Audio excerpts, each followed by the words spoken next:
First at 9. Good evening, this is Primetime News. I'm Sonali Wanigabadage. And I'm Nadim Majid.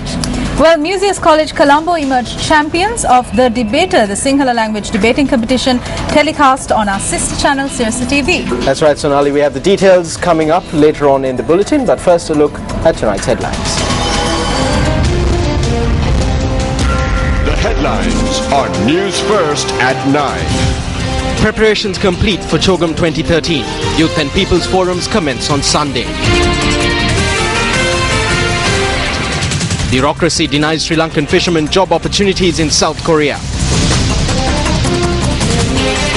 Sanat Jayasuriya assumes duties as Deputy Minister of Postal Services. Another woman's body discovered in a well in Jaffna. Sri Lankan wedding sets a Guinness World Record. India cruised to an innings victory over the West Indies. On to the news in detail. The Yaswant Golden Pagoda of the Wataruwa Rajamahaviharya in Sella Katharagama was declared open yesterday at an event held under the auspices of President Mahinda Rajapaksa. The Yaswant Golden Pagoda enters the history books as the first golden plated pagoda in Sri Lanka. The lighting system surrounding the pagoda was declared open by President Mahinda Rajapaksa. Religious observances were conducted by the chief incumbent of the Situlpawu Rajamavihara, Venerable Maturaba Hemarathana Thera.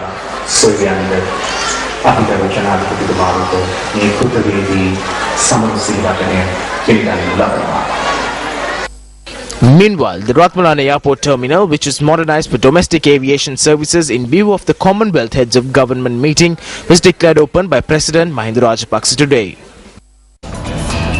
Now, all preparations are in place for the 2013 Commonwealth Heads of Government meeting, which is being held under the theme Growth with Equity, Inclusive Development. Now, a number of programs and events that will precede Chogam 2013 are due to commence from Sunday. The 2013 Commonwealth Heads of Government meeting comprises of a business forum, youth forum and people's forum in addition to the Heads of Government meeting, which will be held in Colombo. The opening ceremony of Chogam 2013 will be held at the Nelumpokona Mahinda Rajapaksa Theatre in Colombo on the 15th of this month. Britain's Prince Charles, President Mahinda Rajapaksa, the Secretary General of the Commonwealth and the Australian Prime Minister are due to address the gathering at the opening ceremony, which has been scheduled for 1 hour 15 minutes. The Commonwealth Heads of Government meeting will be held at the Bandaranayake Memorial International Conference Hall. All arrangements are almost finalized for the Commonwealth Summit. The official opening ceremony will be taking place on the 15th. Most of the executive sessions will be taking place at the BMICH on this premises that we're here. And as you can see, we have the media center behind us, which will be the main center for all approximately 1,000 media and journalists who will be coming to cover the Chogam event. A media center complete with technological facilities has also been established at the BMICH. The Commonwealth Youth Forum will commence on Sunday at the Ruhunu Magampura International Conference Center in Hambantota. The Business Forum will be held from the 12th to the 14th of this month. Well, a final call on Manmohan Singhs' visit to Colombo to attend the Commonwealth Heads of Government meeting will be taken by the Prime Minister himself, the Indian Ministry of External Affairs and Congress President Sonia Gandhi. Now, Sonali, according to Congress sources, the decision will be taken after weighing the conflicting views of the people of Tamil Nadu, reflected in the stands taken by Congress and DMK leaders on the one hand, and maintaining good relations with a neighbour on the other hand. Meanwhile, several views have been expressed on Sri Lanka hosting the Commonwealth Heads of Government meeting next week. British Prime Minister David Cameron said yesterday he will demand that the Sri Lankan government independently and transparently investigate allegations of human rights abuses. Defending his decision to attend Commonwealth Heads of Government meeting in Colombo next week, Cameron said he would have a better chance of securing changes if he pressed ahead with his visit to Sri Lanka. Cameron said he wanted to shine the international spotlight on the lack of progress made in post-war Sri Lanka. Yesterday, South African peace campaigner and Nobel laureate Archbishop Desmond Tutu also commented on Chogam 2013 while on a visit to India. There are enough reasons to suggest that the Sri Lankan government have not been doing things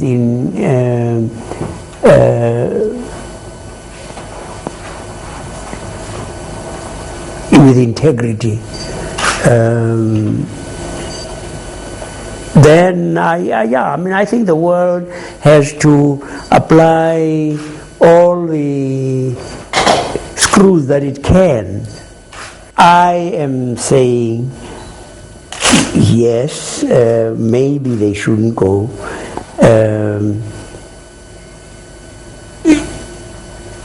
And I think, be guided by what the Tamils there, not the Tamils here, the Tamils there would be saying.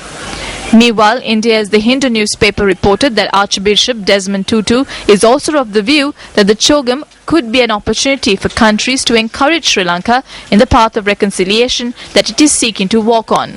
Meanwhile, Hindu newspaper reports that leader of the Tamil Nadu Congress Party, P.S. Gnanadesigan, questions on who will directly address the issues of the Tamil people and the fishermen if India decides to boycott the Commonwealth Heads of Government meeting.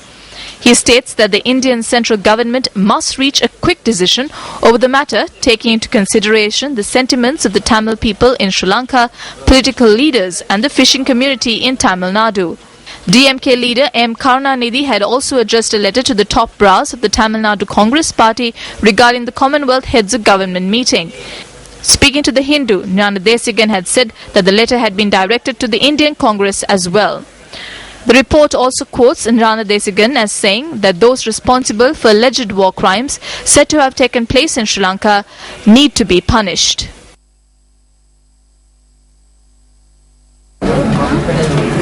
Now, Sonali, in a related development, the International Bar Association claims that Sri Lanka has revoked visas of human rights experts issued in August for a meeting coinciding with the Commonwealth Summit.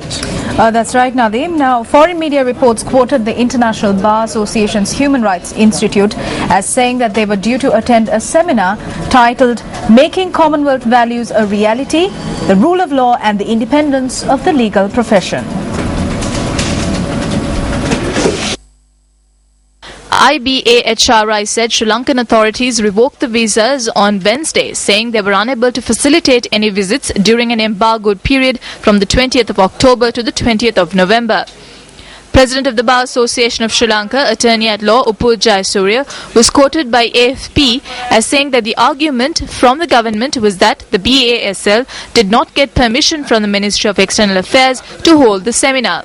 Meanwhile, Reuters reports that the Ministry of External Affairs had said that the BASL, which invited the IBAHRI delegation, had not followed the necessary procedure of securing the ministry's agreement for a conference involving international participants.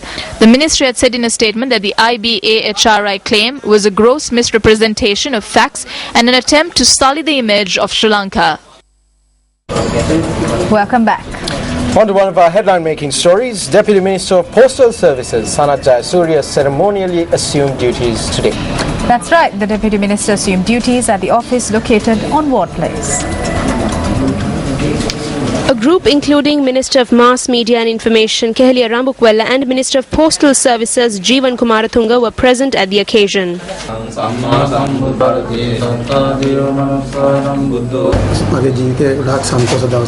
This is a very happy day in my life.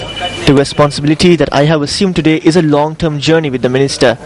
First, I must say, as the Deputy Minister, I will carry out my responsibilities to the best of my abilities together with the Minister for the Ministry of Postal Services. People of the Mathura district made me first in the district by giving me the highest number of preferential votes. I am especially grateful to the people of the Mathura district for having faith in me and bringing me to that position. At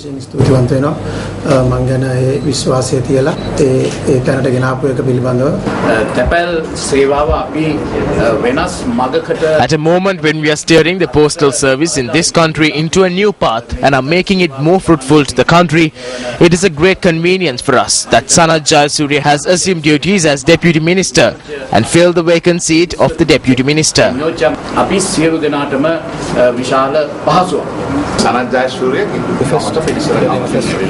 Sanat Jayasuriya came from a rural village and has now become a global player. His journey was beautiful and hard. It was not easy for him to get there. Politics is not a 100-meter sprint. Politics is a marathon. It is very difficult to keep running in this marathon. When the baton is passed, people trip. There's a tale in Parliament about how you should take a look behind before you raise your right foot. The moment you are on one leg, they will trip you up. It is the same in sport. We have experience with this. I believe that he will take this experience into the postal service and be a great source of strength and support to my friend Minister Jeevan Kumaratunga. A memento was also presented to the Deputy Minister at this occasion.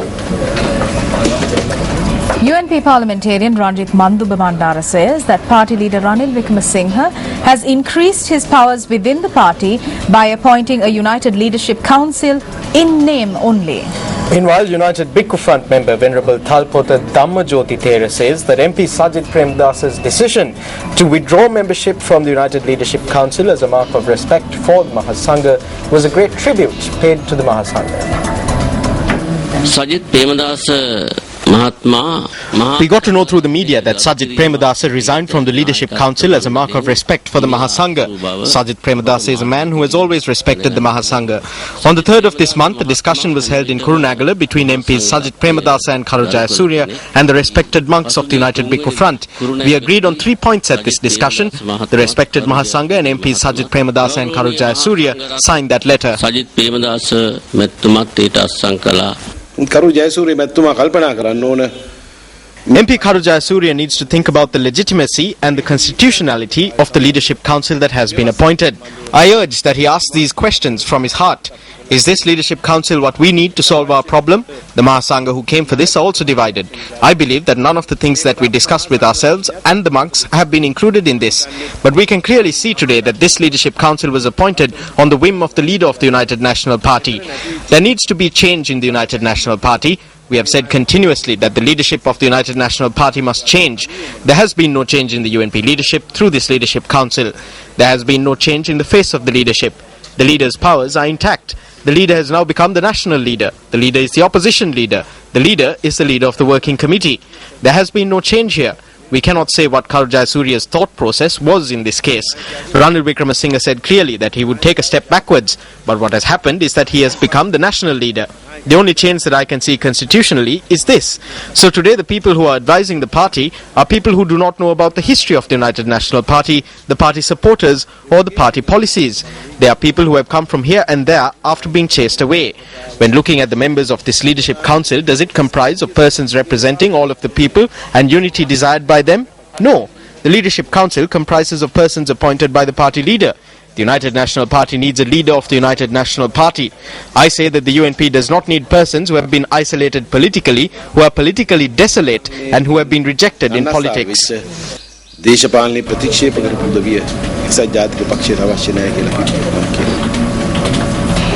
Well, time now for the newspaper cartoon of the day.